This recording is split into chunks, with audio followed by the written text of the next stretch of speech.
आपको बताते हैं एलएसी पर गजराज कैसे बन गया शेर।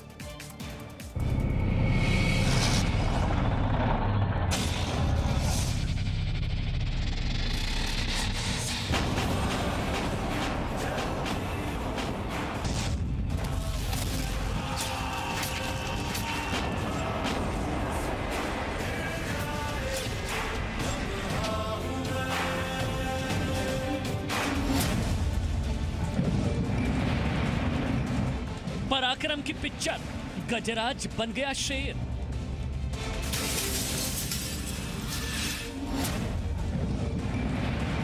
कूटनीति में शेर, विदेश नीति में शेर।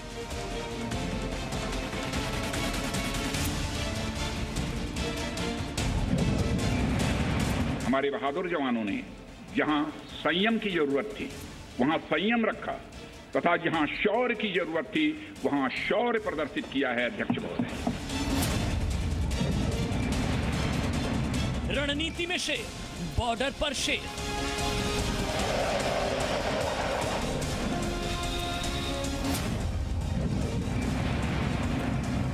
सेना सख्त है, भारत मां की भक्त है।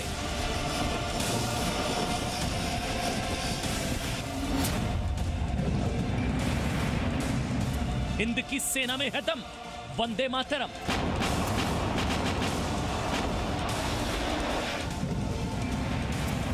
जवानों का मनोबल बहुत ऊंचा है और वो हर चुनौती का सामना करने के लिए तैयार है। धीमी चाल नहीं, हर फ्रंट पर सिंहनाद। जिनके सिंहनाद से सहमी धरती रही अभी तक डोल, कलम आज उनकी जय बोल। सारे जहां से ऊंचा स्वाभिमान हमारा।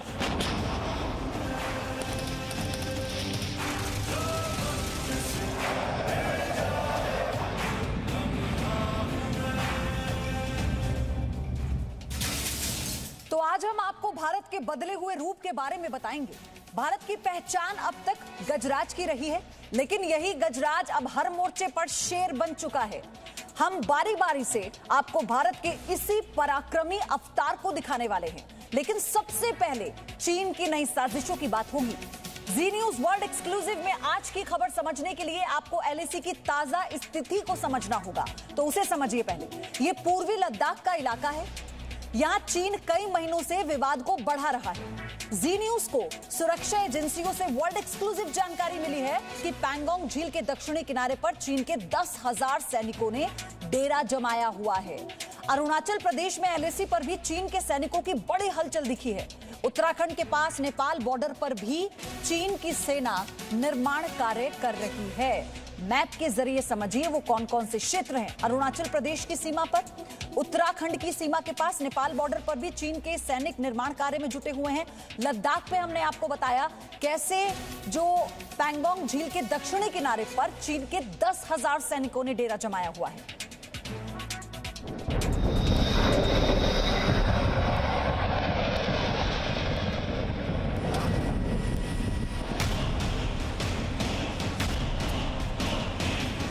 गलवान में भारत के सैनिकों ने पराक्रम दिखाया तो चीन उत्तराखंड बॉर्डर पर साजिशें रचने लगा। उत्तराखंड के नजदीक भारत नेपाल सीमा पर चीन की नई चाल सामने आई।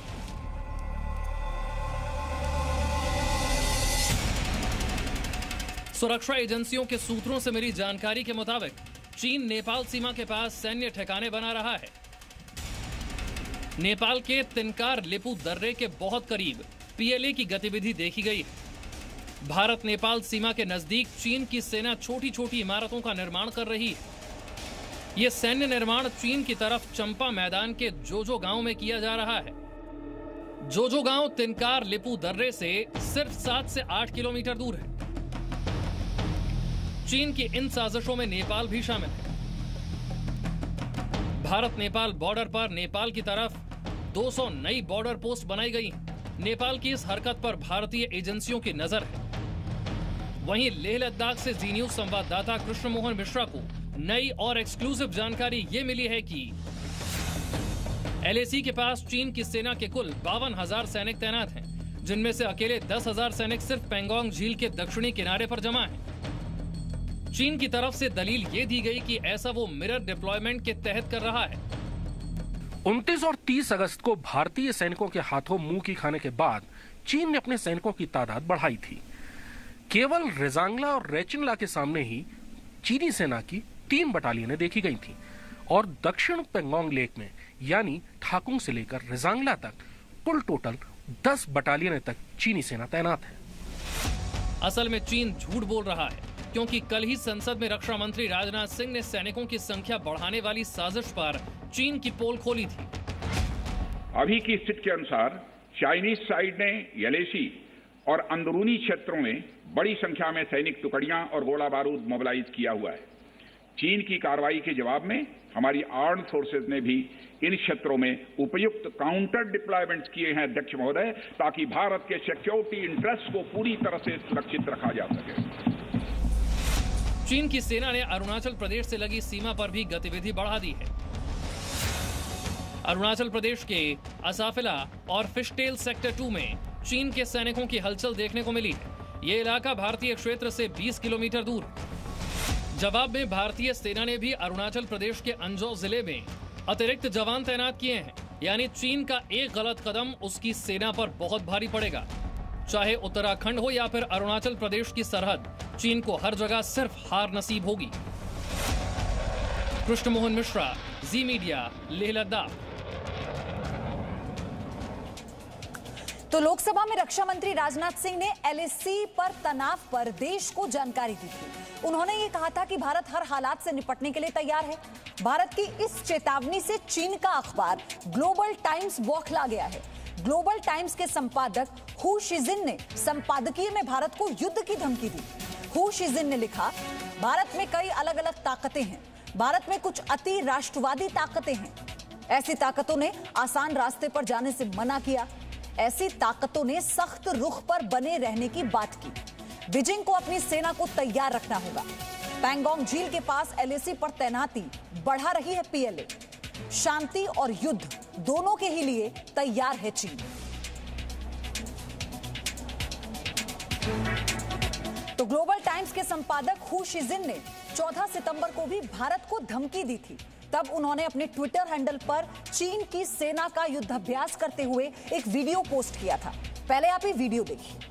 चीन की सेना की तैयारियों का ये वीडियो पोस्ट करते हुए ग्लोबल टाइम्स के संपादक ने लिखा था कि तिब्बत के क्षेत्र में PLA के सैनिक भारतीय टैंकों का खात्मा करने का अभ्यास कर रहे हैं और अगर भारत ने मॉस्को में विदेश मंत्रियों के बीच हुई 5 सूत्रीय सहमति को लागू नहीं किया तो चीन की सेना भारत की सेना को मुंहतोड़ जवाब देने के लिए तैयार है। हमारे देश में एक कहावत बहुत प्रसिद्ध है, मुंगेरी लाल के हसीन सपने। लगता है ग्लोबल टाइम्स के संपादक हु शिजिन गलवान और पैंगोंग में भारत के पराक्रम को शायद भूल गए हैं, इसीलिए मुंगेरी लाल के जैसे सपने देखने लगे हैं। वहीं चीन को अब शेर की दहाड़ सुनाई पड़ रही है। भारत दुश्मनों को सबक सिखाने का अपना तरीका बदल चुका है। जहां तक बात चीन की धमकियों की है तो चीन समझ ले कि भारतीय शेर दुश्मनों पर रहम नहीं, उनका शिकार करेंगे। चीन को यकीन ना हो तो वो सर्दियों को ध्यान में रखते हुए LAC पर भारतीय सेना की ये बड़ी तैयारी आंखें खोलकर देख ले।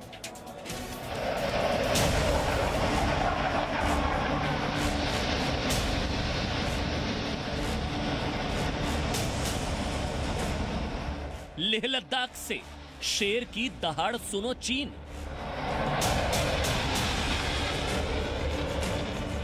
फुल एक्शन में ग्लोब मास्टर और शिनूक।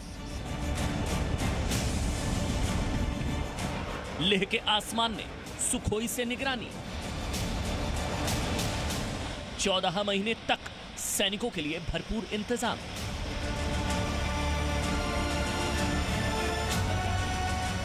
अब चीन सोचे सर्दियों में क्या होगा अंजाम। लेह लद्दाख से जी न्यूज की वर्ल्ड एक्सक्लूसिव रिपोर्ट देखकर चीन घबराया हुआ है। भारतीय सैनिकों को -, डिग्री की ठंड से बचाने के लिए कुल 21 आइटम दिए गए हैं। इनमें हाई कैलोरी वाले विशेष राशन के अलावा स्पेशल टेंट, सर्दियों में काम आने वाले उपकरण, 3 लेयर के गर्म कपड़े, 3 लेयर के दस्ताने, मोजे और गर्म टोपी शामिल है। सैनिकों को फ्रॉस्ट से बचाने के लिए खास तरह के जूते भी दिए गए हैं। लाइन ऑफ एक्चुअल कंट्रोल की इन ऊंचाइयों पर जहां तापमान -50 से भी नीचे गिर जाता है सर्दियों में, वहां एक जवान को 21 तरह के कपड़े, जूते, ग्लव्स पहनने होते हैं हर रोज। शुरुआत करते हैं। सर्दी से बचने के लिए लेयर्स में कपड़े पहने जाते हैं। ये सबसे अंदर की लेयर है, वार्मर की तरह। ये फर्स्ट लेयर है। उसके ऊपर ये सेकंड लेयर, ये ट्राउजर और ये अपर। उसके बाद एक तीसरी लेयर पहनी जाती है जो कि सफ़ेद होती है। इससे कैमोफ्लाज यानी कि बर्फ़ में छुपने में भी मदद मिलती है। ये कैप जो इनर है और उसके ऊपर ये ऊपर से एक और कैप पहनी जाती है। उसके अलावा ये डाउन ट्राउज़र और डाउन जैकेट पहनी जाती है जो सबसे ऊपर होती है। और उसके भी ऊपर ये पोंचो होते हैं जो ग्लेशियर में भी इस्तेमाल होते हैं, सियाचिन ग्लेशियर में भी इस्तेमाल होते हैं। और यहाँ पूर्वी लद्दाख की ऊंचाइयों में इनका इस्तेमाल किया जाएगा। पूरी सर्दियों में तापमान गिरना शुरू हो चुका है। बहुत जल्दी ये तापमान -20, -30 और -50 तक पहुँचेगा। ये वुलन सॉक्स हैं, इनकी भी कई लेयर पहनी जाती हैं। और ये ख़ास जूते हैं जो इन ऊंचाइयों पर पहनने पड़ते हैं जिससे पैर सुरक्षित रहते हैं। जहां तक बात हथियारों और गोला बारूद की है तो लेह से आई ये तस्वीर भी चीन को देख लेनी चाहिए। ये है बोफोर्स। लेह में बोफोर्स की मौजूदगी चीन की हार की गारंटी मानिए। बोफोर्स की रेंज 27 से 30 किलोमीटर होती है।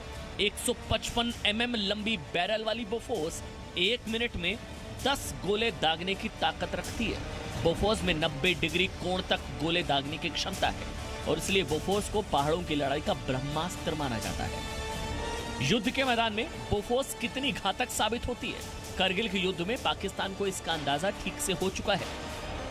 भारत और पाकिस्तान के बीच 1999 में लड़े गए करगिल युद्ध में तोपखाने से 2.5 लाख गोले और रॉकेट दागे गए थे। 300 से ज्यादा तोपों, मोर्टार और रॉकेट लॉन्चर्स ने रोज करीब 5000 बम फायर किए थे। पाकिस्तान चारों खाने चित हो गया था, इसलिए अब चीन को भी खबरदार हो जाना चाहिए। किशमोहन मिश्रा, जी मीडिया, लेह लद्दाख। देखिए, अब आपको ये समझना होगा कि पहले भारत कैसा था और अब का भारत कैसा है। अब भारत हर मोर्चे पर चीन को घेर रहा है। कूटनीतिक मॉस्को में पहले दोनों देशों के रक्षा मंत्रियों और फिर विदेश मंत्रियों की बैठक में इसकी झलक दुनिया ने देखी। चीन के विस्तारवाद के खिलाफ लड़ाई की भारत अब दुनिया में अगुवाई कर रहा है। America, Japan, Australia, Brazil, Israel, इन जैसे देशों के साथ मिलकर भारत अब आगे की रणनीति पर काम कर रहा है। और रणनीतिक तौर पर इसको समझें तो भारत चीन पर डिजिटल स्ट्राइक कर रहा है। भारत में चीन की कई कंपनियों पर बैन लग चुका है। चीन को आर्थिक चोट पहुंचाने की रणनीति भी इसी दौरान बनाई गई। तीसरा, पराक्रम का जिक्र हम कर रहे हैं। आप इस वर्ष चीन की धोखेबाजी पर भारत का पराक्रम कई बार देख चुके हैं, गलवान हो या फिर पैंगोंग। चीन के सैनिकों को भारत के सैनिकों ने शौर्य दिखाया है। पैंगोंग लेक के दक्षिणी किनारों की हर चोटी पर अब भारतीय सेना टॉप पर है।